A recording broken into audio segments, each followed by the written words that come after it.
Hello friends, आपका स्वागत है सुनीता चौरसिया चैनल पर। आज हम लोग गणित की क्लास करेंगे। इसमें हम लोग बेसिक गणित के 15 टॉपिक को कंप्लीट करेंगे।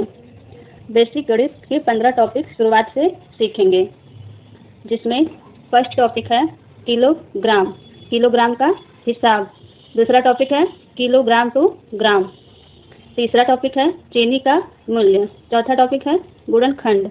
पांचवा टॉपिक है भिन्न। छठा टॉपिक है HCF। सातवां टॉपिक है LCM। आठवां टॉपिक है प्रतिशत।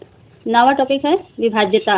10वां टॉपिक है संख्याएं। 11वां टॉपिक है घातांक। 12वां टॉपिक है औसत। 13वां टॉपिक है समीकरण। 14वां टॉपिक है साधारण ब्याज और 15वां टॉपिक है चक्रवृद्धि ब्याज। इस प्रकार से हम लोग इस वीडियो में 15 टॉपिक को कंप्लीट करेंगे। वीडियो थोड़ा लंबी होगी तो इसे आप लोग स्किप मत कीजिएगा, क्योंकि यह बहुत ही इम्पोर्टेंट वीडियो है। इसे देखने के बाद आप बेसिक गणित के इन 15 टॉपिक के सवाल आसानी से ट्रिक के साथ कर पाएंगे। तो चलिए वीडियो को स्टार्ट करते हैं। तो इसमें सबसे पहले हम लोग सीखेंगे कि यूनिट को कैसे चेंज करते हैं। तो यहाँ पर ट्रिक दी गई है। मिली, सेंटी, डेसी, ग्राम, मिली, centi, deci, gram, deca, hecto, kilo, ग्राम। यदि मिली से सेंटी में बदलना होगा तो क्या करेंगे? डेसी से ग्राम में, डेका को हेक्टो में, किलोग्राम में बदलना होगा तो कैसे बदलेंगे? तो यहाँ पर यदि हम लेफ्ट से राइट में जाते हैं तो यदि कोई कहीं जाता है तो शुरू में पहले भागता हुआ जाता है। जैसे यदि हम लोग सुबह स्कूल जाते हैं तो जल्दी जल्दी भागते हुए जाते हैं, उसी प्रकार से यदि यहाँ मान लीजिए आपका घर है और यहाँ पे स्कूल है, यदि आप घर से स्कूल जाएंगे तो भागते हुए जाएंगे। तो उसी प्रकार से यदि हमें यूनिट को मिली से सेंटी में चेंज करना होगा, या मिली से डेसी में चेंज करना होगा, या मिली से ग्राम में, या सेंटी से ग्राम में, मतलब कि इस साइड से यदि लेफ्ट से राइट जाना होगा तो भागता हुआ जाएगा स्कूल वह। यानी कि यदि लेफ्ट से राइट में जाना रहेगा तो हम लोग क्या करेंगे? भाग करेंगे, भागता हुआ जाएगा। राम है, राम को यदि विद्यालय जाना है तो शुरू में भागता हुआ जाएगा। तो इससे हम लोग याद रखेंगे कि यदि घर उसका लेफ्ट में है, यदि लेफ्ट से राइट जाना रहेगा तो भाग करेंगे, और जब वह स्कूल में पढ़ाई कर लेगा और घर छुट्टी होगी, घर वापस आना रहेगा तो खुशी से गुनगुनाता हुआ आएगा। हम लोग भी गुनगुनाते हुए आते थे। तो यदि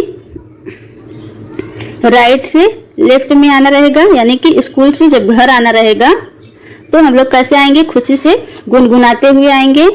इसका मतलब कि यदि राइट से लेफ्ट में आना रहेगा तो हम लोग गुनगुनाते हुए, यानी कि गुणा किया जाता है, गुणा करेंगे। तब क्या करेंगे? गुणा करेंगे। यानी कि यदि किलोग्राम से हेक्टो में चेंज करना है, या किलोग्राम से डेकाग्राम में चेंज करना है, या किलोग्राम से ग्राम में चेंज करना है यूनिट को, तो गुणा किया जाता है। और यह जो गुणा है, यदि लेफ्ट से राइट में जाएंगे तो 10 के टर्म में चलता है, 10 के टर्म में। यदि मिली से सेंटी में चेंज करना है तो 10 से मिली से सेंटी में चेंज करना है।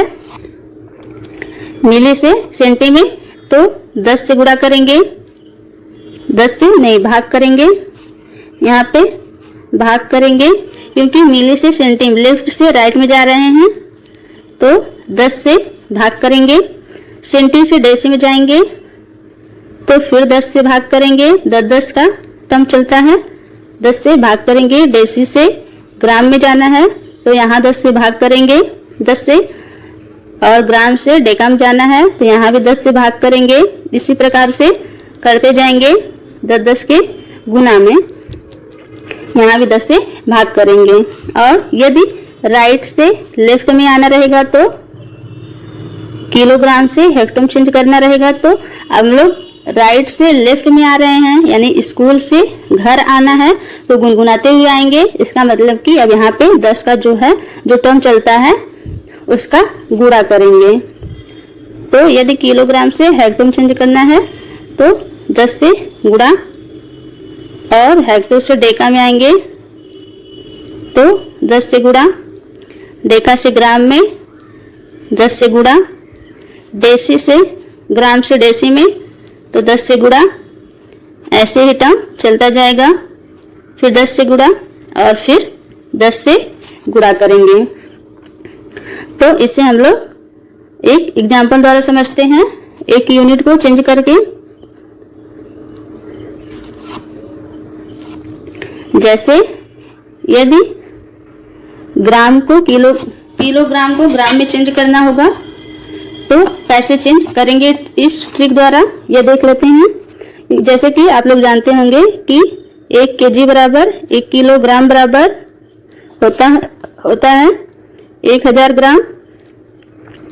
1000 ग्राम 1 किलोग्राम बराबर 1000 ग्राम होता है। यदि आपको याद नहीं रहा, भूल गए, तो इस ट्रिक से कैसे निकाल पाएंगे तो उसे देखते हैं। तो किलोग्राम से हमको ग्राम में चेंज करना है, यानी कि यहाँ से हमें किधर इधर आना है, राइट से लेफ्ट में आना है, राइट से लेफ्ट में, यानी कि स्कूल से घर आना है। तो कैसे आएंगे? गुनगुनाते हुए आएंगे। और जब गुनगुनाते हुए आते हैं, गुनगुनाना मतलब गुणा करना पड़ेगा, गुनगुनाना का मतलब गुणा करना पड़ेगा। तो सबसे पहले क्या करेंगे, क्रम से आएंगे। तो किलोग्राम से पहले हेक्टो में आएंगे तो 10 से गुणा करेंगे, फिर हेक्टो से डेका में आएंगे, फिर 10 से गुणा करेंगे, फिर डेका से ग्राम में आएंगे, फिर 10 से गुणा करेंगे, और ग्राम से डेसी में आएंगे तो फिर 10 से गुणा करेंगे। और ऐसे ही टर्म चलता जाएगा, बट हम लोगों को ग्राम तक ही आना है तो यहीं पे रुक जाएंगे, ग्राम पे ही रुक जाएंगे। तो 1 ग्राम बराबर 1 किलोग्राम बराबर हो जाएगा 1 किलोग्राम बराबर 1 किलोग्राम को ग्राम में चेंज करना है तो हो जाएगा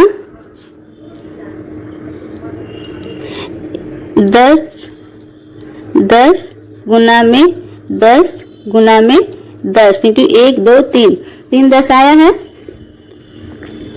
और यहाँ पे हो जाएगा ग्राम, क्योंकि हमें ग्राम में चेंज करना है। तो आ जाएगा 1 केजी बराबर 10 दहा में 100 और 100 दहा में 1000। तो 1 केजी बराबर हो जाएगा 1000 ग्राम। ऐसे ही हम लोग निकाल लेंगे। और इसी तरह से यदि 1 केजी में कितना डेसीग्राम होता है निकालना रहेगा तो यहीं पे 1 10 और बढ़ जाएगा, 1 10 से और गुणा हो जाएगा। तो यहाँ पे आ जाएगा 1 और 10, और यहाँ पे 1 और 0 बढ़ जाएगा, यानी कि 10,000 ग्राम हो जाएगा। और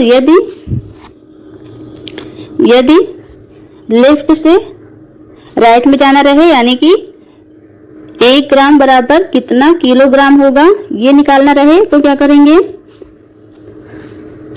सबसे पहले तो ग्राम से डेका में जाएंगे, और जब हम लोग लेफ्ट से राइट में जाते हैं, यानी घर से स्कूल जाएंगे, तो भागते हुए जाएंगे, यानी कि भाग किया जाएगा 10 के टर्म में, तो भागे 10 हो जाएगा।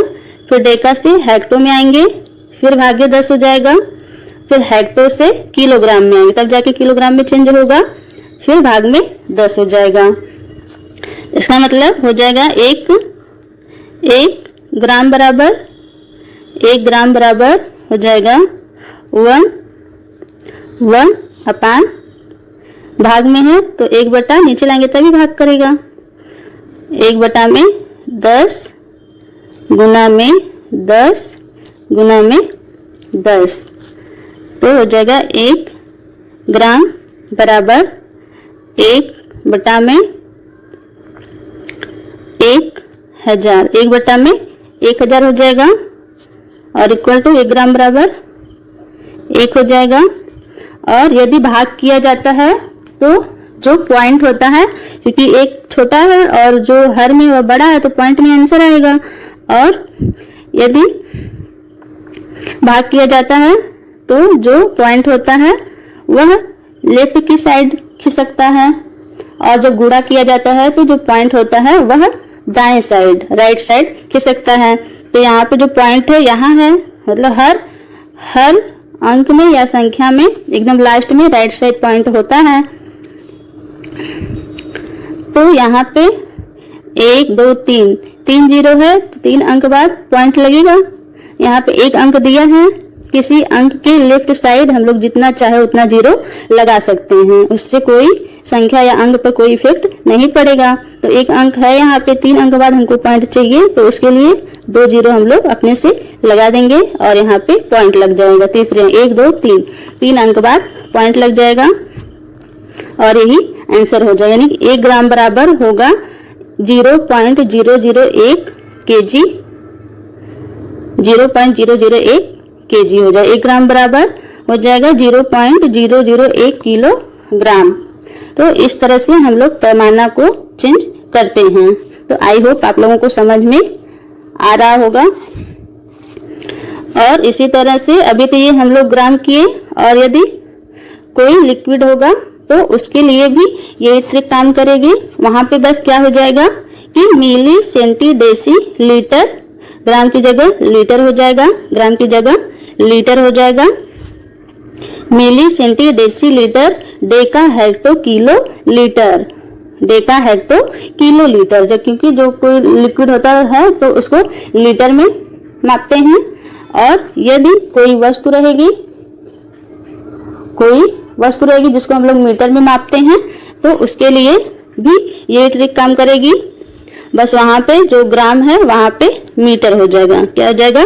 मीटर हो जाएगा। Milli centi deci metre, deca hecto kilometre, milli centi deci metre, deca hecto kilometre, milli centi deci gram, deca hecto kilogram, milli centi deci litre, deca hecto kilo litre.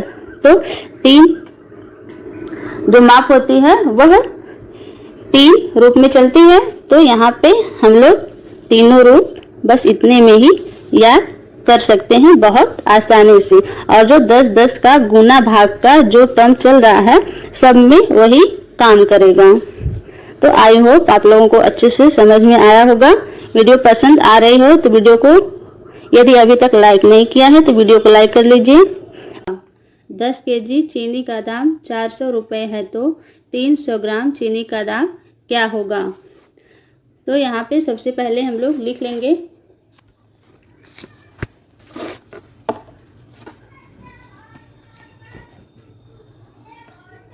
मात्रा। सबसे पहले हम लोग लिख लेंगे मात्रा और इधर दूसरी साइड दाम, दूसरी साइड लिख लेंगे दाम। तो यहाँ पे 10 केजी चीनी का दाम 400 रुपये है, यानी कि मात्रा कितनी है? 10 केजी। मात्रा कितनी है? 10 केजी, 10 केजी। और दाम कितना? 10 केजी चीनी का दाम 400 रुपये है। तो यहाँ पे लिख लेंगे दाम 400 रुपये। तो 10 केजी चीनी का जो दाम है वह 400 रुपये है। तो इसे हम लोग 10 गुना कम कर देंगे, मात्रा जो है उसे 10 गुना कम कर देंगे। तो 10 गुना कम करने के लिए मात्रा में 10 से भाग देंगे। यदि मात्रा 10 गुना कम होगी तो दाम भी 10 गुना कम हो जाएगा, इसलिए दाम में भी 10 से क्या करेंगे? भाग दे देंगे। तो अंश का 1 जीरो हर के 1 जीरो से कट जाएगा, और इधर भी अंश का 1 जीरो हर के 1 जीरो से कट जाएगा, आ जाएगा 1 बचेगा। तो इधर आ जाएगा मात्रा में 1 केजी, 1 केजी का दाम हो जाएगा 40 रुपये। 1 केजी का दाम हो जाएगा 40 रुपये। अब आप लोग जानते होंगे कि 1 केजी जो होता है वह 1000 ग्राम के बराबर होता है। 1 kg इक्वल टू होता है 1000 ग्राम। 1000 ग्राम तो 1 kg के स्थान पर हम लोग 1000 ग्राम लिख सकते हैं। तो यहाँ पे हो जाएगा 1000 ग्राम का दाम जो है 1 kg के बराबर 1000 ग्राम है। जब मात्रा बराबर है तो मूल्य भी बराबर ही होगा, दाम भी। तो 1000 ग्राम का दाम भी हो जाएगा 40 रुपये।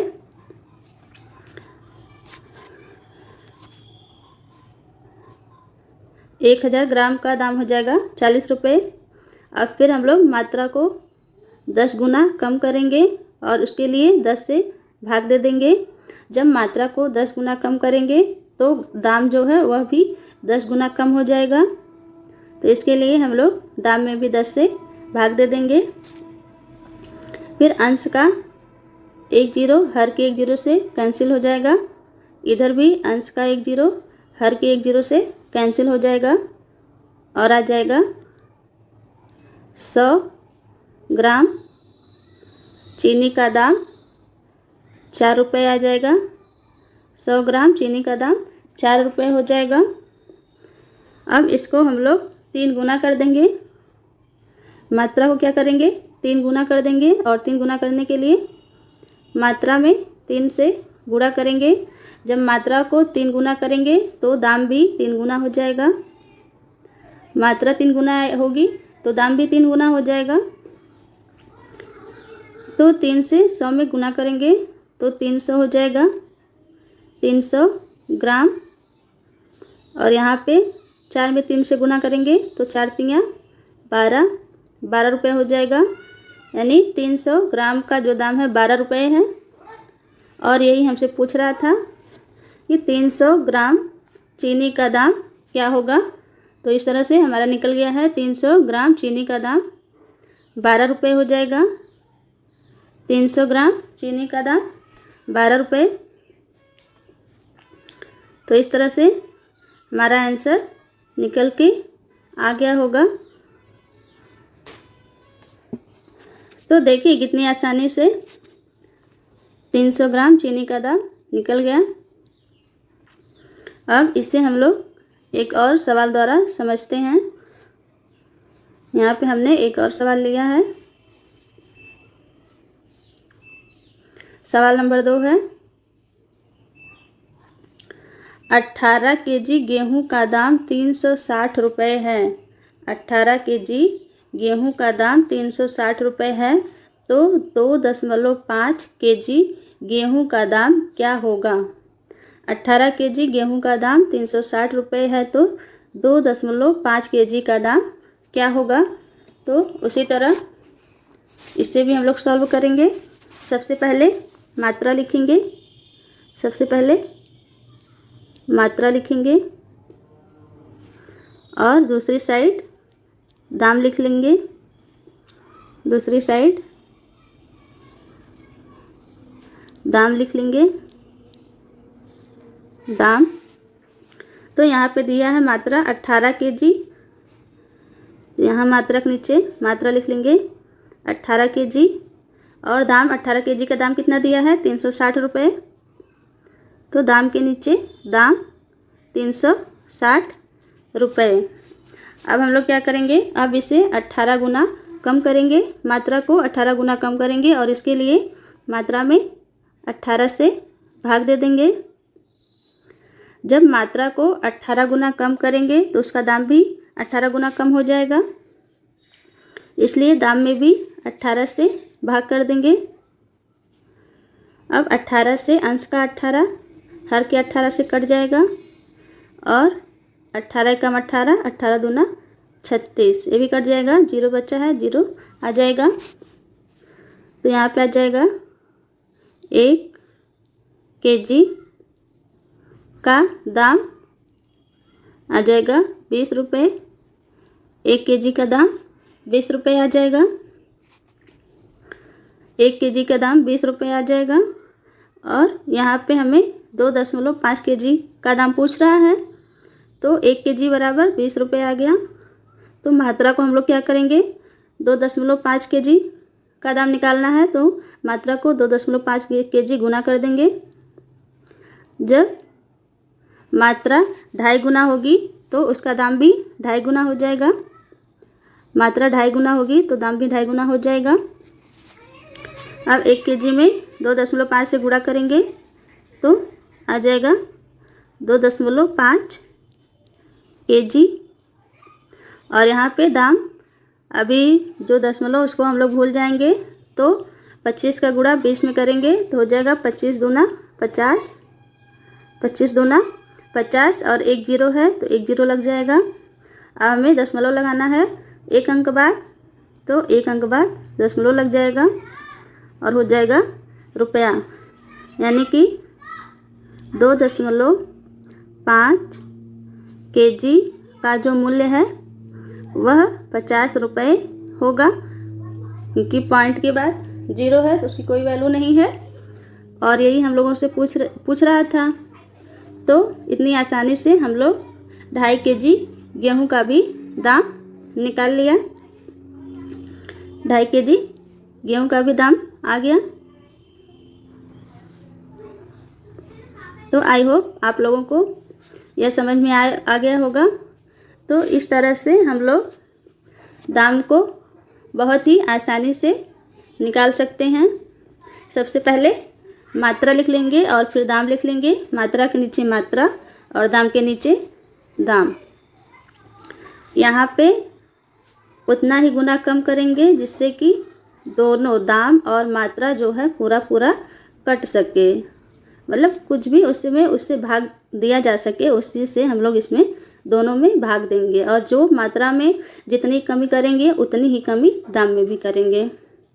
तो आई होप आप लोगों 2x² + 7x + 6, ये हमारा क्वेश्चन हो गया 2x² + 7x + 6।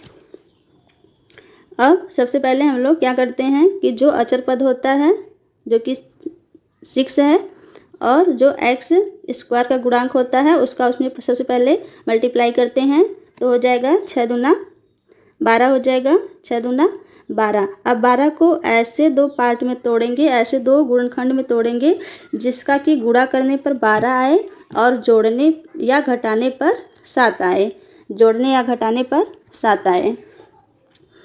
तो ऐसा गुणनखंड 2 छक 12 है। यदि 2 का गुणा 6 में करेंगे तो 12 आ जाएगा।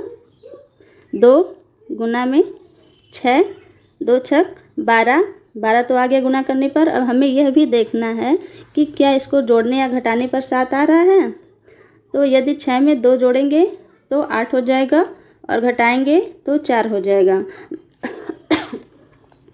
7 नहीं आ रहा है, इसका मतलब हम लोग इसको नहीं ले सकते। फिर 12 का दूसरा 2 गुणनखंड ऐसा ढूंढेंगे जिससे कि गुणा करने पर 12 आए और जोड़ने या घटाने पर 7 आए। तो 3 चौक 12, 3 का गुणा यदि 4 में करेंगे तो 12 आ जाएगा और 4 और 3 को जोड़ेंगे तो 7 आ जाएगा और यही हमें चाहिए भी, तो इससे हम लोग ले सकते हैं। तो हो जाएगा 4 + 3, 4 + 3। इस गुणा वाले से हमें कोई मतलब नहीं है, प्लस वाला लेते हैं या माइनस में आएगा तो माइनस वाला लेते हैं। तो हो जाएगा 4 + 3 = 7। फिर करेंगे 4x + 3x, प्रत्येक में x से मल्टीप्लाई करेंगे = 7x। अब इसी को लाके यहाँ पे रख देंगे। इसी को लाके क्या करेंगे, यहाँ पे रख देंगे। 4x = हो जाएगा 2x² प्लस 7x की जगह हम लोग 7x की जगह ये हम लोग रख सकते हैं। तो ये जो 7 है इसके स्थान पे हम लोग रखेंगे 4x + 3x और ये 6 जो है इसे ऐसे ही कॉपी कर लेंगे तो हो जाएगा 2x² plus 4x plus 3x plus 6। अब इसे सॉल्व करेंगे तो 2x को हम लोग लिख सकते हैं 2 गुना में x² प्लस अब 4x को हम लोग लिख सकते हैं 2 इंटू 2x फिर 3x प्लस 3 इंटू x और 6 को लिख सकते हैं 2 गुना में 3, 2 गुना में 3 लिख सकते हैं। अब 2 इसमें भी है और 2 इसमें भी है, एक x इसमें 2x है और इसमें 1x है। तो हम लोग क्या करेंगे, 2 पद लेके सॉल्व करेंगे, 2 पद लेके सॉल्व करेंगे।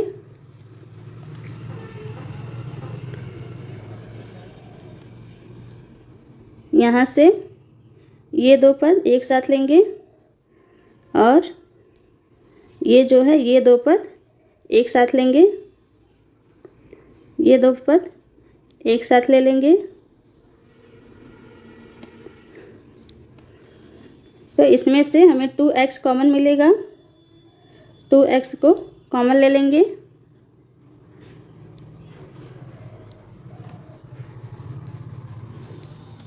टू एक्स को कॉमन ले लेंगे तो हो जाएगा 2x।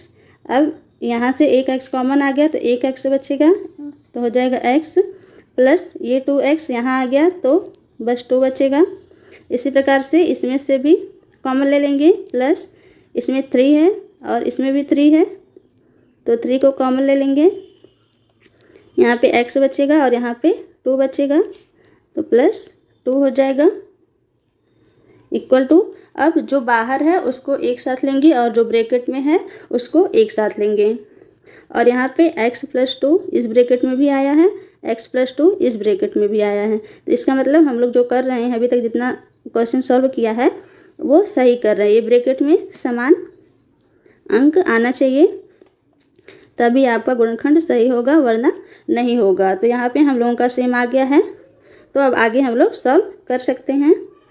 तो बाहर वाला एक साथ लेंगे, 2x प्लस 3 एक ब्रैकेट में हो जाएगा और जो ब्रैकेट में है वह सेम है तो एक ले लेंगे x प्लस 2 और यही जो है यही हमारा आंसर हो जाएगा, यही गुणनखंड हो जाएगा। 2x² प्लस 7x प्लस 6 का जो गुणनखंड है वह 2x प्लस 3 और दूसरे ब्रैकेट में x प्लस 2 होगा। तो आई होप आप लोगों को समझ में आ रहा होगा। अब हम लोग चलते हैं क्वेश्चन नंबर 2 पर।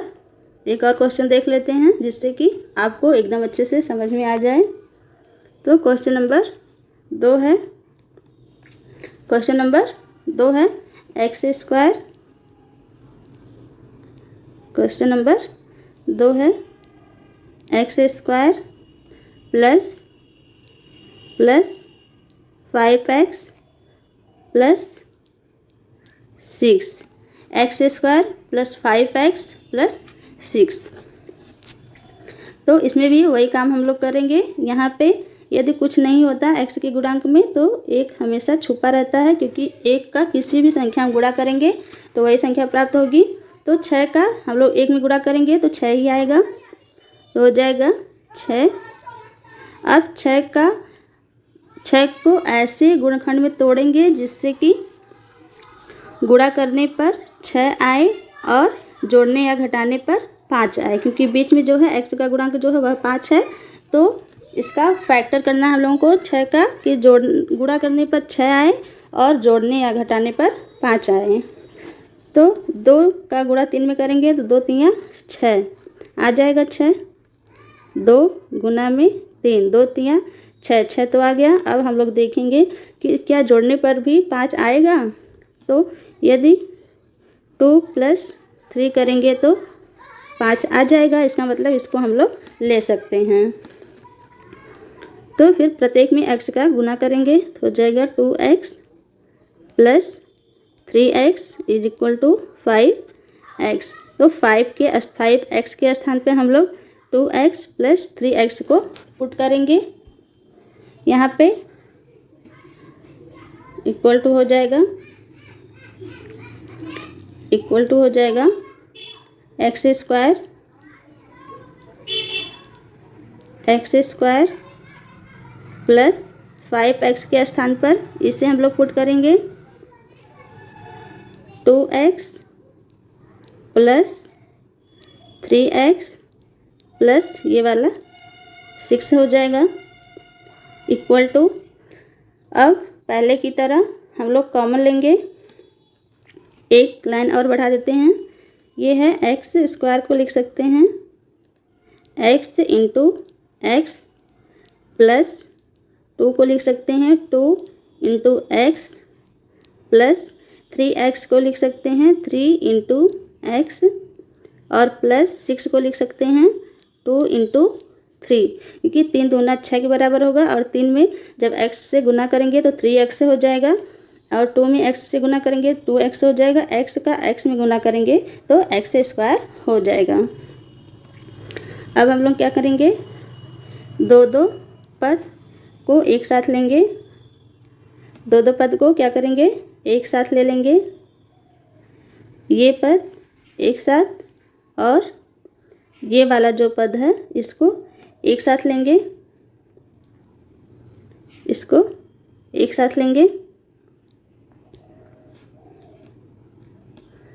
तो हो जाएगा इक्वल टू, अब यहाँ पे भी x है यहाँ पे भी x है तो x क्या होगा, कॉमन आ जाएगा, एक x बचेगा, x प्लस ये x कॉमन आ गया केवल 2 बचेगा, 2 हो जाएगा, फिर बीच में प्लस है तो प्लस करेंगे और दूसरे ब्रैकेट में यहाँ पे 3 है, इसमें भी 3 है तो 3 कॉमन आ जाएगा, 3 क्या होगा 3 कॉमन आ जाएगा, 3 यहाँ भी है 3 यहाँ भी है, 3 को कॉमन ले लिया, यहाँ पे x शेष बचा तो x अंदर हो जाएगा प्लस और यहाँ पे 2 बचा तो 2 हो जाएगा। अब बाहर को एक साथ और ब्रैकेट वाला एक साथ लेंगे तो हो जाएगा x प्लस 3 और दूसरे ब्रैकेट में ये x यहाँ आया और ये x 3 यहाँ पे आ गया, फिर ब्रैकेट वाला एक साथ लेंगे और यहाँ पे हम लोग हमेशा चेक कर लेंगे कि क्या दोनों ब्रैकेट में समान आ रहा है, जब समान आएगा तभी आपका क्वेश्चन सही रहेगा, यदि अलग अलग आएगा तो आप जो ये गुणनखंड किए हैं ये गलत किए रहेंगे, तो इसे आप लोग चेक कर लीजिएगा। दूसरे ब्रैकेट में हो जाएगा x प्लस 2, तो इस प्रकार से हम लोगों का गुणनखंड आ गया, यही आंसर हो जाएगा। X square plus 5x plus 6 का जो गुणनखंड है वह x प्लस 3 और x प्लस 2 होगा। तो आई होप आप लोगों को समझ में आ गया होगा और आज के बाद आप लोग गुणनखंड से रिलेटेड सारे क्वेश्चंस को कर पाएंगे। इसे कहते हैं जिसे हम लोग p/q के रूप में लिख सकें उसे भिन्न कहते हैं, जहाँ पे q नॉट इक्वल टू 0, मतलब कि q कभी भी 0 के बराबर नहीं हो सकता। तो भिन्न के अंतर्गत हम लोग भिन्न मुख्यतः 4 प्रकार की होती है, इसके अंतर्गत हम लोग 4 भिन्न को पढ़ेंगे, जिसमें है सबसे पहले है सरल भिन्न, नंबर 2 मिश्रित भिन्न, नंबर 3 उचित भिन्न, नंबर 4 अनुचित भिन्न। सरल भिन्न को इंग्लिश में सिंपल फ्रैक्शन कहते हैं, मिश्रित भिन्न को मिक्स्ड फ्रैक्शन कहते हैं, उचित भिन्न को प्रॉपर फ्रैक्शन कहते हैं और अनुचित भिन्न को इम्प्रॉपर फ्रैक्शन कहते हैं। तो अब हम लोग देख लेते हैं कि सरल भिन्न किसे कहते हैं। तो सरल भिन्न जिसमें अंश और हर हो उसे सरल भिन्न कहते हैं, मतलब जिसमें केवल अंश हो और कोई कंडीशन नहीं, केवल अंश हो और हर हो उसे भिन्न कहेंगे। जो ऊपर लिखा जाता है नंबर उसको अंश कहते हैं, अंश यानी नॉमिनेटर, और जो नीचे लिखा रहता है उसको हर कहते हैं, हर यानी डिनोमिनेटर। जैसे है 2/3, 3/5 और 7/9, यह क्या है, एक सरल भिन्न है। अब हम लोग देखते हैं मिश्रित भिन्न। मिश्रित भिन्न किसे कहते हैं, मिश्रित भिन्न को इंग्लिश में हम लोग मिक्स्ड फ्रैक्शन कहते हैं। तो जो भिन्न एक पूर्णांक और सरल भिन्न से मिलकर बनती है उसे मिश्रित भिन्न कहते हैं। जो भिन्न पूर्णांक और सरल भिन्न से मिलकर बनती है उसे हम लोग मिश्रित भिन्न कहते हैं। जैसे 2 सही 3/5, अब जो 2 है वह क्या है, एक पूर्णांक है, और 3/5 आप लोग पहले देखेंगे कि जिस भिन्न को अंश और हर के रूप में लिखा जा सके वह सरल भिन्न है, तो 3/5 एक सरल भिन्न है और जो 2 है वह एक पूर्णांक है, तो दोनों को मिला के हमारा क्या बन जाएगा, मिश्रित भिन्न बन जाएगा।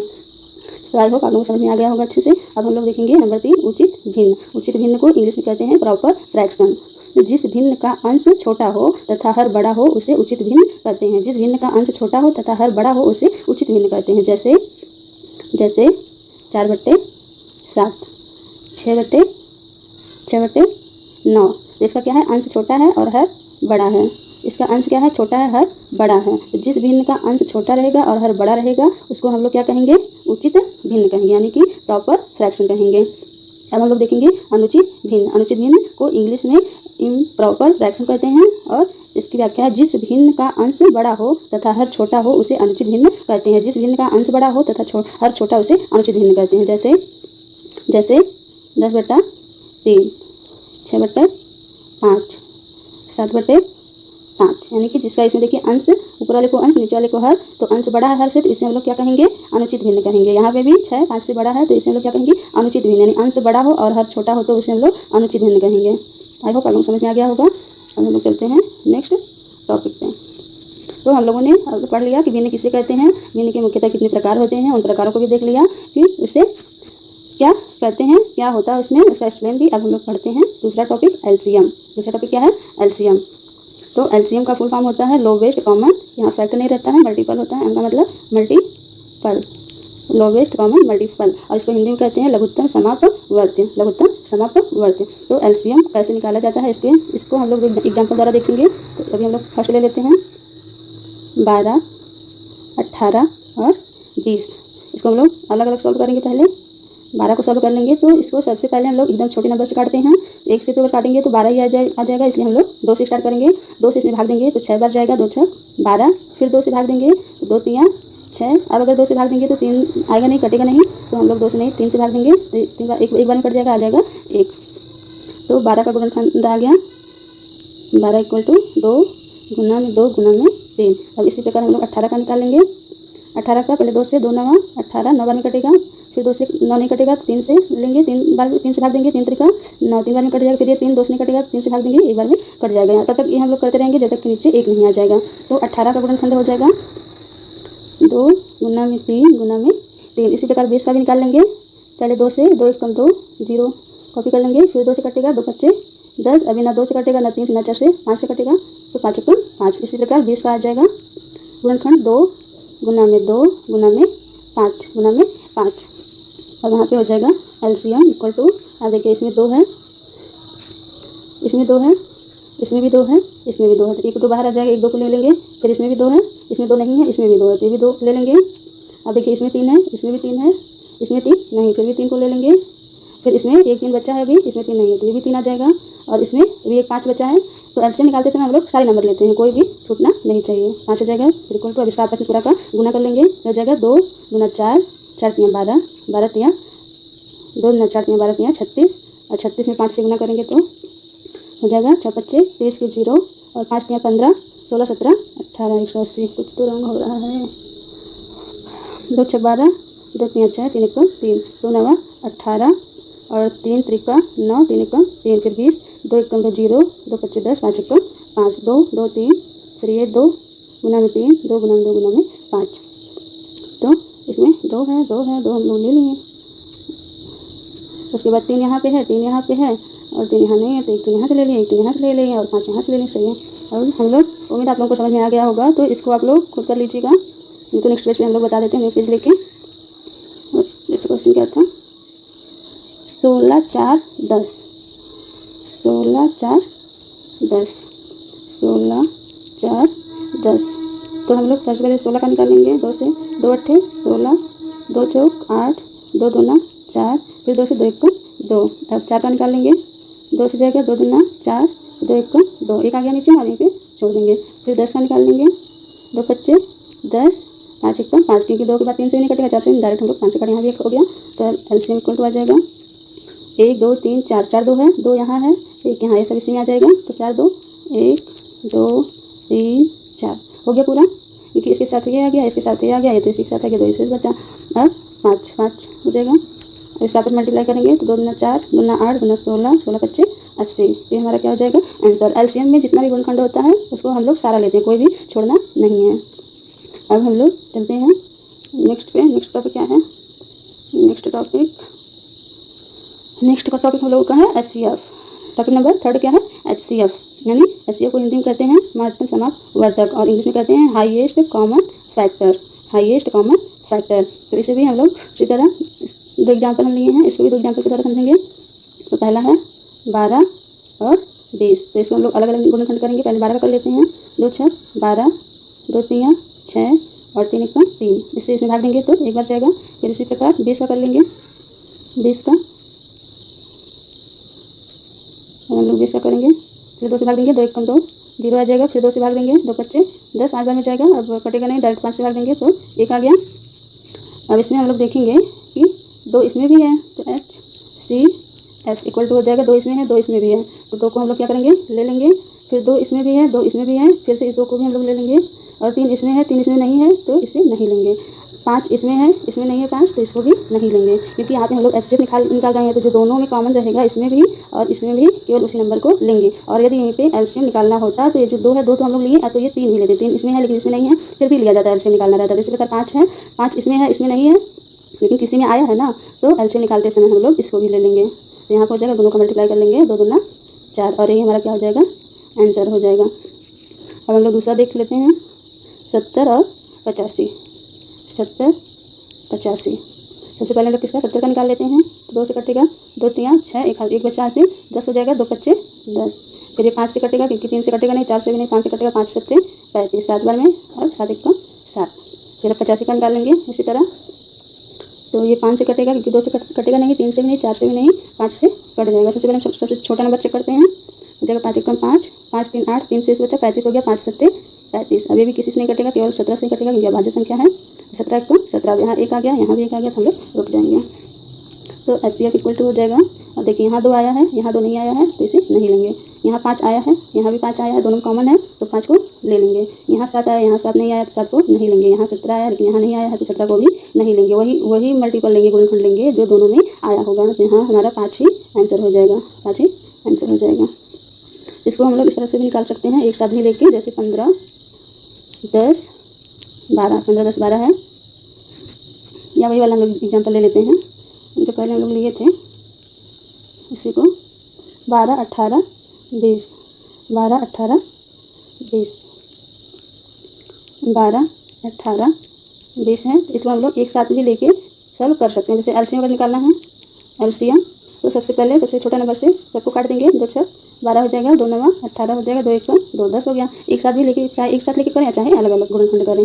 तो अब हम लोग देखेंगे कि किस नंबर से ज़्यादा संख्या कटेगी। तो 2 से अगर हम लोग करेंगे तो 6 भी कट जाएगा, और 10 भी अगर 3 से करेंगे तो तब भी 2 कटेगा। बट यहाँ पे हम लोग सबसे छोटी संख्या से पहले काटते हैं, इसलिए हम लोग 2 से काटेंगे, तो हो जाएगा 2 3 6 9 और 2 पच्चे 10। अब देखेंगे कि 2 से तो कुछ नहीं कटेगा, 3 से 3 भी कटेगा, 9 भी कटेगा, और छोटी भी है इसलिए हम लोग और 3 से काटेंगे। तो 3 एकम 3, 3 3 का 9, 5 कटेगा नहीं तो ऐसे ही लिख लेंगे। और फिर 3 से काटेंगे क्योंकि 3 छोटा है, 1 आ जाएगा, 3 से भाग देंगे, 1 बच जाएगा, 1 आ जाएगा, 5 नहीं कटेगा तो ऐसे ही लिख देंगे। और 5 से भाग देंगे, 1 यहाँ पहले से यहाँ भी है, और 5 से भाग देंगे तो 1 बच जाएगा। अब नीचे पूरा 1 आ गया तो यहीं पर हम लोग रुक जाएंगे। तो LCM इक्वल टू हो जाएगा, LCM इक्वल टू, इसमें तो सब लेना है, 2 भी लेंगे, 2 गुना में, इसमें वो नहीं देखना मिलाना वाला नहीं कुछ है, क्योंकि जो आएगा पूरा ले लेना है, क्योंकि सबका साथ में निकला है। 3 गुना में 3 गुना में 5, तो LCM हो जाएगा 2 दूना 4, 3 12, 3 36 और 36 बच्चे 180, 36 बच्चे 6 बच्चे 30 की 0, 5 3 15, 16 17 18, 180 आ जाएगा।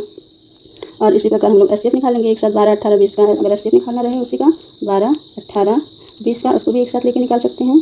सबसे पहले 2 से भाग देंगे, 2 6 12 हो जाएगा, 2 9 18 हो जाएगा, और 2 1 2, तो हो जाएगा 2। अब 6 9 10। अब ऐसी कोई संख्या नहीं है जिससे कि ये तीनों कट सकें। ऐसे जब कोई संख्या मतलब कॉमन नहीं हो जिससे तीनों कट सके, तो यही हमारा क्या हो जाएगा HCF हो जाएगा, क्योंकि HCF जो होता है पूरे में जो कॉमन रहता है वही आता है। तो HCF इक्वल टू हमारा हो जाएगा 2, और ये हमारा आंसर हो जाएगा। आई होप आप लोग। फोर्थ टॉपिक है प्रतिशत। प्रतिशत को इंग्लिश में परसेंटेज कहते हैं। सबसे पहले हम लोग देखेंगे प्रतिशत कहते किसे हैं, प्रतिशत का अर्थ क्या है। तो प्रतिशत किसे कहते हैं, प्रतिशत 2 शब्दों से मिलकर बना है, प्रति प्लस शत, जिसमें प्रति का अर्थ है 1 और शत का अर्थ है 100, अर्थात किसी भी वस्तु या किसी भी संख्या का 1/100वां भाग ही प्रतिशत यानी परसेंटेज कहलाता है। प्रतिशत का चिन्ह है, प्रतिशत का चिन्ह है इस तरह से होता है, तो किसी भी वस्तु या संख्या का 1/100वां भाग जो होता है उसे हम लोग प्रतिशत कहते हैं। प्रति दो शब्दों से मिलकर बना है, प्रति प्लस शत। प्रति का अर्थ होता है 1 और शत का अर्थ होता है 100। तो प्रतिशत को हम लोग अब कुछ सवाल द्वारा समझेंगे। तो इसमें सवाल फर्स्ट है 200 का 7%, यानी 200 का 7% क्या होगा।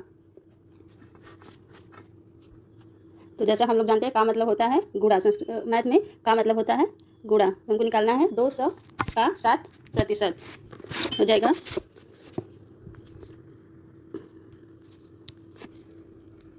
200 और का मतलब होता है गुणा 7 और प्रतिशत का अभी हम लोगों ने देखा 1/100। प्रतिशत का मतलब होता है 1/100, तो गुना में हो जाएगा 1/100। अब इक्वल टू, अब ये 2 जीरो से ये नीचे वाला 2 जीरो चला जाएगा, फिर 7 का 2 में हम लोग गुणा करेंगे, 2 गुणे 7 इक्वल टू 7 दूना 14। ये हमारा आंसर हो जाएगा कि 2 का 7% जो है वह 14 होगा। 200 का 7% 14 होगा। अब हम लोग सेकंड देख लेते हैं।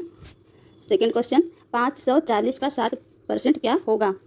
540 का मतलब गुणा 7%, 7% मतलब यहाँ से 1/100, प्रतिशत मतलब 1/100 हो जाएगा, गुणा करेंगे, फिर 1 जीरो से 1 जीरो चला जाएगा, ऊपर बचेगा 54 और इंटू ये 7 है, 7 हो जाएगा बटा में 10, फिर 7 से इसमें गुणा करेंगे, 7 चौक 28 को 8 हो जाएगा, 7 बच्चे 35, 2 हासिल 37 हो जाएगा और बटा में 10, और ये हमारा आंसर हो जाएगा। बटा में 10 हम लोगों का आंसर हो जाएगा। इसको हम लोग काट भी सकते हैं।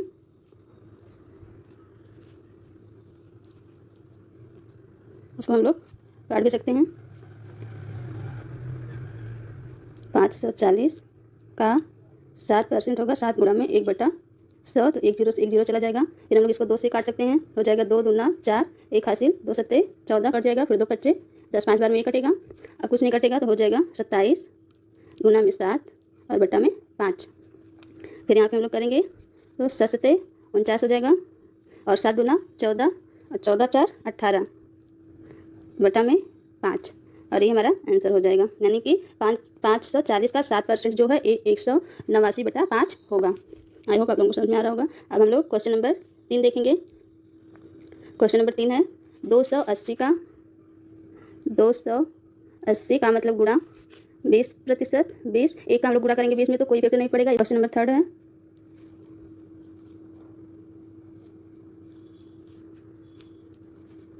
क्वेश्चन नंबर 3 है 280 का मतलब गुणा 20% मतलब 20/100 का मतलब गुणा 18% यानी 18/100। तो यहाँ से 1 जीरो 20 बच्चे 100 सीधा सीधा चला जाएगा, 20 बच्चे 100 5 बार में, और फिर इस 5 से ये कट जाएगा, 5 चौक 20, 5 चौक 25, 26 27 28, 5 छक 30, 56 बार में भी चला जाएगा, और फिर यहाँ से ये 2 नवा 18 9 बार में, और 2 बच्चे 10, यहाँ 50 आ जाएगा, फिर ये कटेगा 2 से, 2 दूना 4 और 2 अट्ठे 16, 2 दूना 4, 2 बच्चे 10, 25 बार में, तो ऊपर बचेगा हमारा इक्वल टू हो जाएगा 28 गुना में 9 और बटे में 25, फिर इक्वल टू 9 अट्ठे 72 को 2 हो जाएगा, 9 दूनी 18 19 20 21 22 23 24 25, 7 जोड़ेंगे तो 25 आ जाएगा और बटा में 25। इस तरह से 280 का 20% का 18% जो है वह 252/25 होगा। तो अब हम लोग चलते हैं क्वेश्चन नंबर 4 पर। क्वेश्चन नंबर 4 है 3/5 का प्रतिशत रूप क्या होगा। क्वेश्चन नंबर 4 है 3/5 का मतलब गुणा प्रतिशत रूप, मतलब कि यह सिंपल में है और इसको प्रतिशत में चेंज करना है। तो एक कॉन्सेप्ट होता है, यदि प्रतिशत लगाना होता है तो 100 से भाग देते हैं, यदि प्रतिशत लगाना हो तो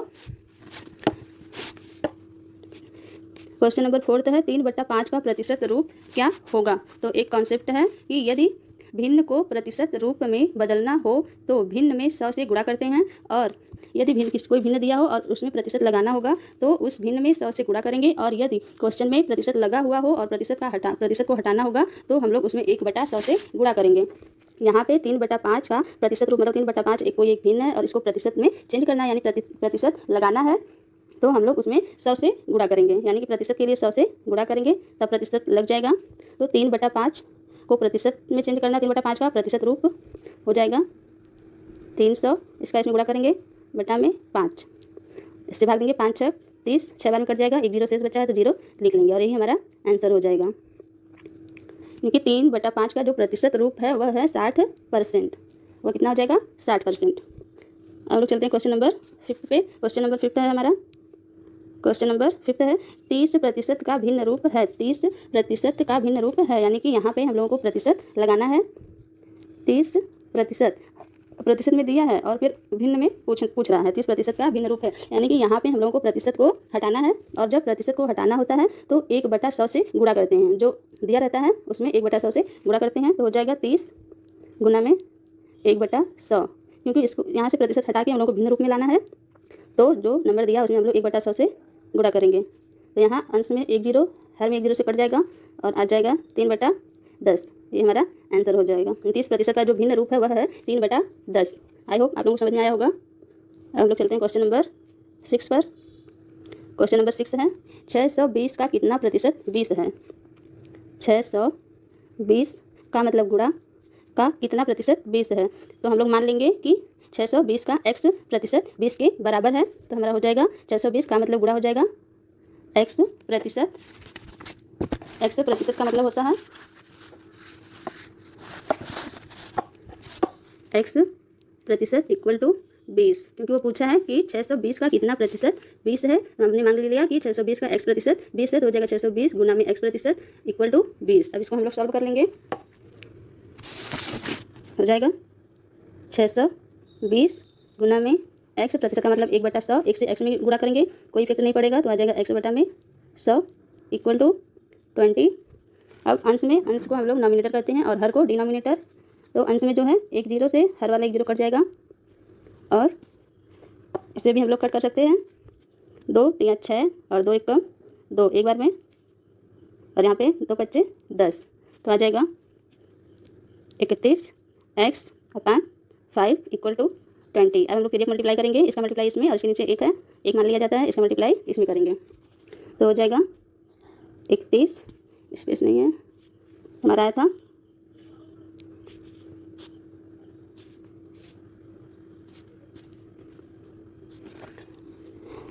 अब हम लोग करेंगे क्वेश्चन नंबर 6। क्वेश्चन नंबर 6 क्या है 620 का कितना प्रतिशत 20 है, तो हम लोग मान लेंगे कि 620 का x% 20 है, तो हो जाएगा 620 का मतलब होता है गुणा का x% जो है वह 20 के बराबर है, 20 है। अब इसी को हम लोग सॉल्व कर लेंगे, हो जाएगा 620 गुना में x% मतलब 1/100, तो 1 का अगर x में मल्टीप्लाई करेंगे गुणा करेंगे तो x ही आएगा, तो हो जाएगा 1x/100 इक्वल टू 20। अब इसको हम लोग सॉल्व कर लेंगे, तो हो जाएगा 620x/100 इक्वल टू 20। अब 3 मल्टीप्लाई करेंगे तो हो जाएगा 620x इक्वल टू 100 का मल्टीप्लाई 20 में करेंगे तो 2000 हो जाएगा, 2000। अब 1 जीरो से 1 जीरो चला जाएगा और यहाँ पे 62 है, तो इसको हम लोग 2 से काटेंगे तो 2 3 6, 2 1 कम 2 और ये 2 1 कम 2, 2 जीरो है लग जाएगा, तो x इक्वल टू आ जाएगा 31, यहाँ x में गुणा कर रहा है, इक्वल के दूसरी साइड ले जाएंगे तो भाग करेगा, तो हो जाएगा 100 बटा में 31 और ये हमारा आंसर हो जाएगा, x का मान हो जाएगा, यानी कि 620 का 100/31% जो होगा वह 20 के बराबर होगा। आई होप आप लोगों को समझ में आया होगा। जो भी समझ में नहीं आ रहा होगा या जिसकी नेक्स्ट क्लास चाहिए तो आप लोग कमेंट कर सकते हैं, जिससे कि हम उसकी अगली वीडियो में उस टॉपिक को ले लेंगे। अब हम लोग चलते हैं क्वेश्चन नंबर 7 पर। क्वेश्चन नंबर 7 है 15% का 15% का 15% का 15% क्या होगा, क्योंकि 15% का 15% का 15% क्या होगा, तो करेंगे 15 इक्वल टू 15% मतलब 100, हो जाएगा 15/100, क्योंकि प्रतिशत 1/100 होगा, तो 1 से 15 मल्टीप्लाई करेंगे तो कोई इफेक्ट नहीं पड़ेगा, और का मतलब होता है गुणा, तो गुणा हो जाएगा, का मतलब गुणा, फिर 15% मतलब हो जाएगा 15/100, फिर का दिया है तो का मतलब गुणा 15% 15/100 हो जाएगा इक्वल टू।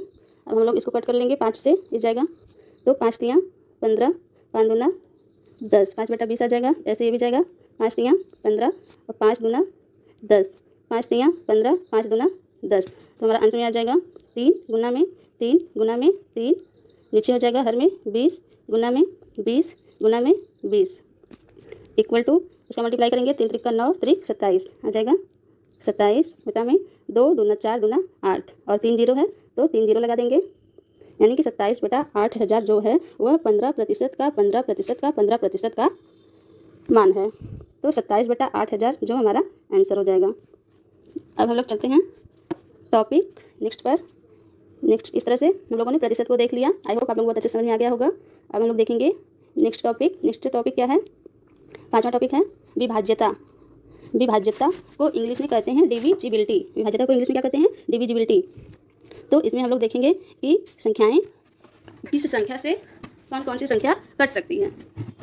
तो सबसे पहले इसमें हम लोग देखेंगे 2 से विभाज्यता का नियम। 2 से विभाज्यता का नियम। संख्या के अंत में सम संख्या हो, मतलब कि 2 से वही संख्या विभाजित होगी पूरी तरह से जिसके अंत में सम संख्या हो। जैसे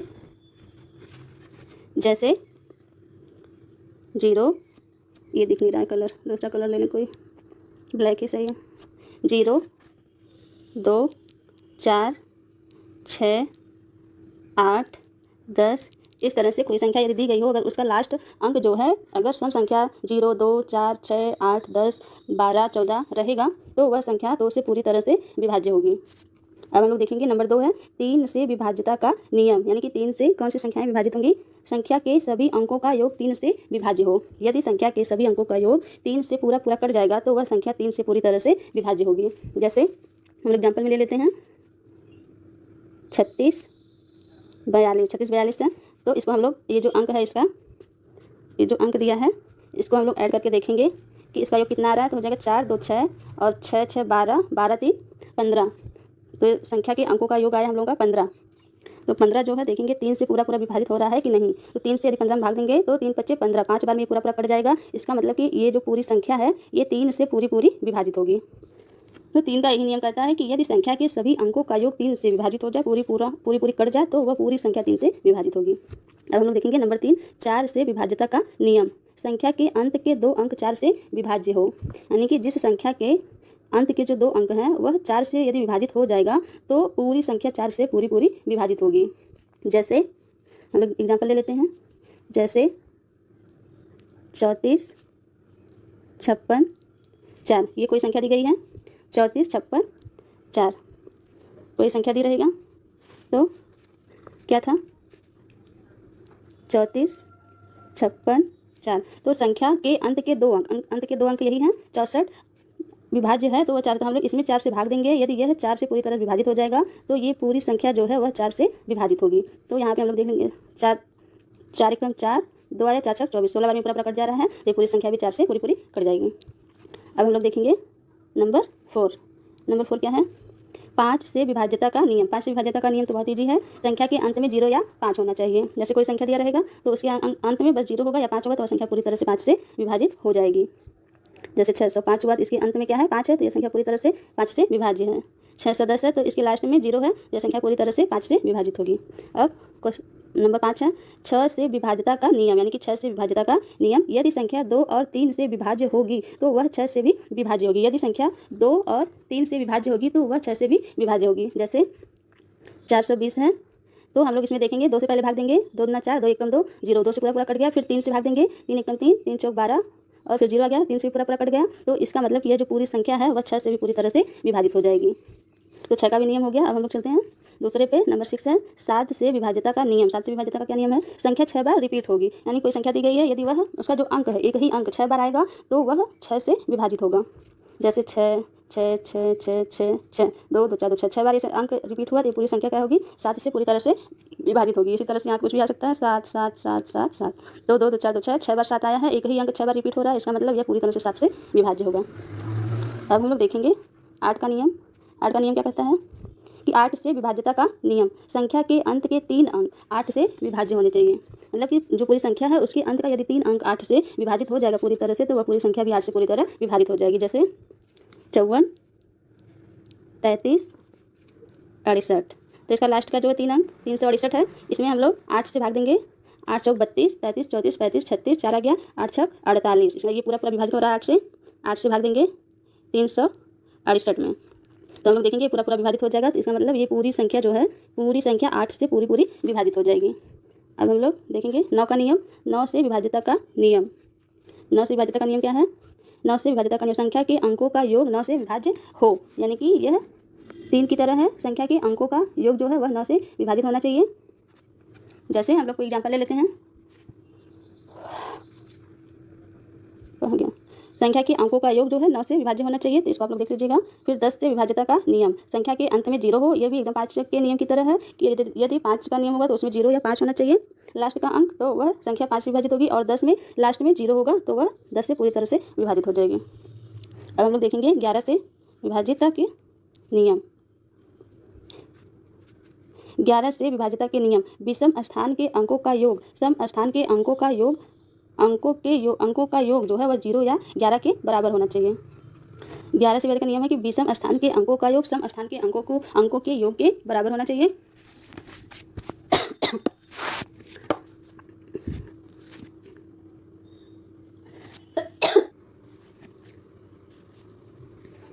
तो 11 से विभाज्यता का नियम, विषम स्थान के अंकों का योग माइनस सम स्थान के अंकों का योग जो होगा वह 0 या 11 के बराबर होगा, तो वह पूरी संख्या 11 से विभाजित होगी। यहाँ पे विषम नहीं होगा, यहाँ पे सम रहेगा। यहाँ पे क्या होगा? सम। और सम स्थान के अंकों का योग यहाँ विषम होगा। सम स्थान के अंकों का योग विषम स्थान के अंकों का योग जो है 0 या 11 के बराबर होगा, तो वह संख्या 11 से विभाजित होगी। जैसे हम लोग ले लेंगे 275। जैसे 275 का ये जो है ये विषम स्थान का अंक है, ये भी विषम, यानी कि 1, 3, 5, 7 जो होता है वो विषम संख्याएं होती हैं, तो ये विषम स्थान का अंक है।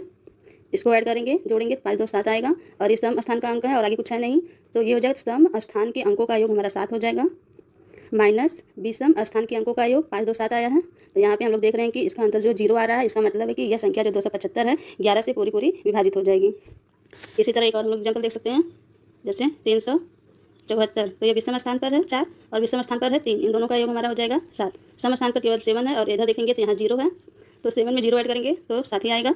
तो सम स्थान के अंकों का योग 7 आ रहा है, माइनस विषम स्थान के अंकों का योग भी 7 ही आया है, अंतर निकालेंगे तो 0 आ जाएगा। इसका मतलब कि यह जो 374 है वह भी 11 से पूरी तरह से विभाजित है। यदि बड़ी संख्या रहेगी तो 11 भी आ सकता है, यहाँ पे तो 0 ही आएगा। तो इसी तरह से हम लोग उसको भी देख लेंगे और समझ जाएंगे 11 से विभाज्य है या नहीं। अब हम लोग पढ़ेंगे टॉपिक नंबर 6। टॉपिक नंबर 6 है बेसिक गणित के 11 टॉपिक में से अब हम लोग छठा टॉपिक पढ़ेंगे। छठा टॉपिक है संख्याएं। संख्याएं को इंग्लिश में हम लोग कहते हैं नंबर्स। तो सबसे पहले हम लोग देखेंगे प्राकृतिक संख्या। प्राकृतिक संख्या किसे कहते हैं? इंग्लिश में कहते हैं नेचुरल नंबर्स। ऐसी संख्याएं जो 1 से शुरू होकर अनंत तक जाती हैं प्राकृतिक संख्या है। यानी कि जो संख्याएं 1 से शुरू होती हैं, 1 से शुरू होकर 1, 2, 3, 4 डॉट डॉट अनंत तक जाती हैं, अनंत तक, तो वे संख्याएं प्राकृतिक संख्याएं कहलाती हैं। नंबर 2 पूर्ण संख्या। पूर्ण संख्या को इंग्लिश में हम लोग कहते हैं होल नंबर, यानी पूरी संख्या। पूर्ण संख्या प्राकृतिक संख्या में 0 को शामिल करने के बाद वह पूर्ण संख्या बन जाती है। यानी ये जो प्राकृतिक संख्या यदि हम लोग इसमें 0 भी शामिल कर देंगे तो यह एक पूर्ण संख्या बन जाएगी। प्राकृतिक संख्या, सारी प्राकृतिक संख्याएं एक पूर्ण संख्या में आ सकती हैं, लेकिन पूर्ण संख्या प्राकृतिक संख्या में, मतलब प्राकृतिक संख्याएं पूर्ण संख्याएं हो सकती हैं, लेकिन पूर्ण संख्याएं हमेशा प्राकृतिक संख्या यह जरूरी नहीं है। नंबर 3 है पूर्णांक संख्या। पूर्णांक संख्या को इंग्लिश में इंटीजर नंबर कहते हैं। पूर्णांक संख्या में पॉजिटिव संख्या, नेगेटिव संख्या तथा 0 भी शामिल होता है। यानी जो पूर्णांक संख्याएं हैं उसमें प्लस नंबर भी आएंगे, प्लस संख्याएं भी आएंगी, माइनस संख्याएं भी आएंगी और 0 भी आएगा। जैसे 0 से स्टार्ट होगा तो आप लोग संख्या रेखा पर पढ़े होंगे कि राइट साइड जो होता है प्लस संख्याएं होती हैं और लेफ्ट साइड माइनस संख्याएं। तो इधर हो जाएगा 1, 2, 3, 4 डॉट डॉट डॉट इनफाइनाइट तक, और लेफ्ट साइड में हो जाएगा 1, -2, -3, -4 ऐसे ऐसे इनफाइनाइट तक। तो पूर्णांक संख्या में यानी इंटीजर नंबर में 0 भी आता है, 0 आ जाएगा तो पूर्ण संख्याएं आ जाएंगी, और 1 से स्टार्ट होगा तो प्राकृतिक संख्याएं आ जाएंगी, और पॉजिटिव नेगेटिव यानी कि सब आएगा। पूर्णांक संख्याओं में प्राकृतिक संख्याएं भी आती हैं और पूर्ण संख्याएं भी आती हैं। अब हम लोग देखेंगे, ये कुछ नोट दिए हैं, इंपॉर्टेंट पॉइंट है, नोट है। सभी प्राकृतिक संख्याएं तथा सभी पूर्ण संख्याएं एक पूर्णांक संख्या होती है। जैसा कि हम लोग देखे हैं कि प्राकृतिक संख्याएं 1, 2, 3 से स्टार्ट होंगी तो प्राकृतिक संख्या हो जाएगी, 0 उसमें शामिल हो जाएगा तो पूर्ण संख्या हो जाएगी। तो पूर्णांक संख्या इंटीजर में तो पॉजिटिव भी आएगा, नेगेटिव भी आएगा और 0 भी आ जाएगा। इस प्रकार से सभी प्राकृतिक संख्याएं तथा सभी पूर्ण संख्याएं एक पूर्णांक संख्या होती हैं। नंबर 2 सभी पूर्णांक संख्याएं प्राकृतिक संख्याएं नहीं होती। सभी प्राकृतिक संख्याएं पूर्णांक संख्याएं हो सकती है, लेकिन सभी पूर्णांक संख्याएं प्राकृतिक संख्याएं नहीं हो सकती, क्योंकि 0 एक प्राकृतिक संख्या है नहीं, इसलिए सभी प्राकृतिक संख्याएं पूर्णांक संख्याएं नहीं होती। नंबर 3 है सभी पूर्णांक संख्याएं पूर्ण संख्या नहीं होती।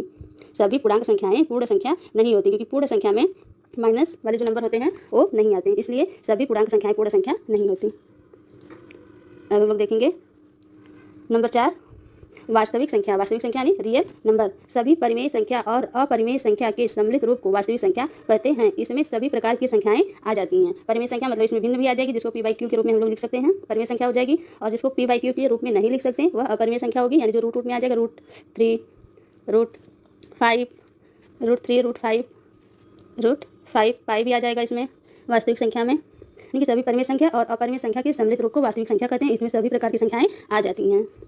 अब नंबर 5 है सम संख्या। सम संख्या को इंग्लिश में इवन नंबर कहते हैं। वे सभी संख्याएं जो 2 से विभाज्य होती हैं सम संख्या होती हैं।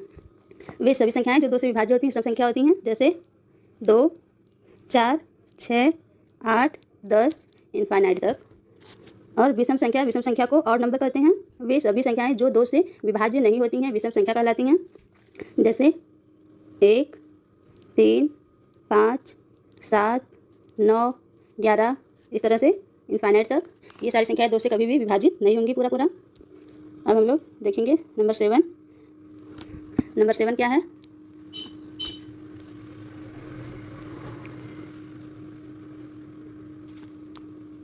नंबर 7 है क्या? नंबर 7 है भाज्य संख्या यानी कंपोजिट नंबर। जिन संख्याओं का गुणनखंड 2 से अधिक होता है भाज्य संख्याएं होती हैं। यानी कि जिन संख्याओं का गुणनखंड जो है 2 से अधिक होगा वह भाज्य संख्याएं होंगी। जैसे 4, इसका हम लोग अगर गुणनखंड निकालेंगे तो 2 दूना 4, फिर 2 1 कम 2, और 1 तो सबका गुणनखंड होता है। तो इस प्रकार से हम लोगों को 3 गुणनखंड मिल जाएंगे 4 के, इसलिए यह भाज्य संख्या होगा।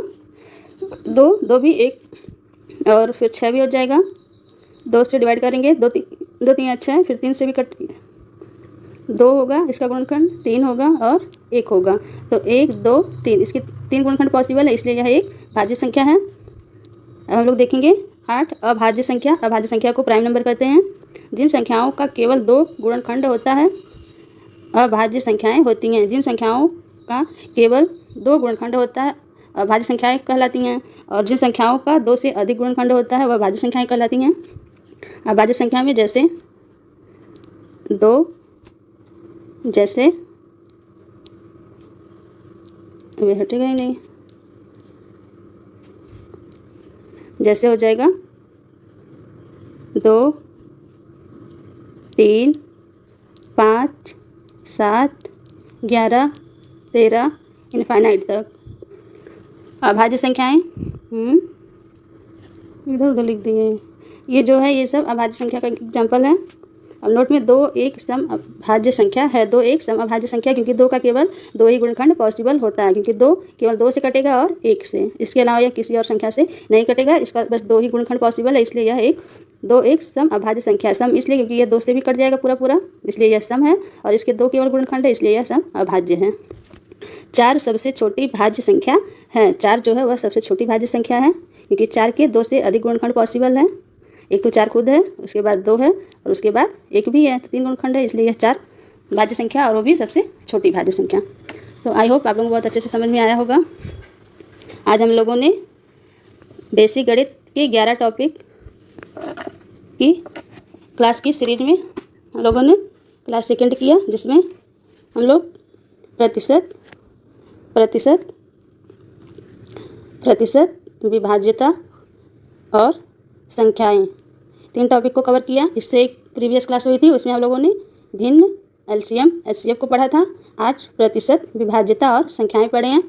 अब इससे नेक्स्ट वाली वीडियो जो आएगी उसमें हम लोग घातांक, औसत और समीकरण को पढ़ेंगे।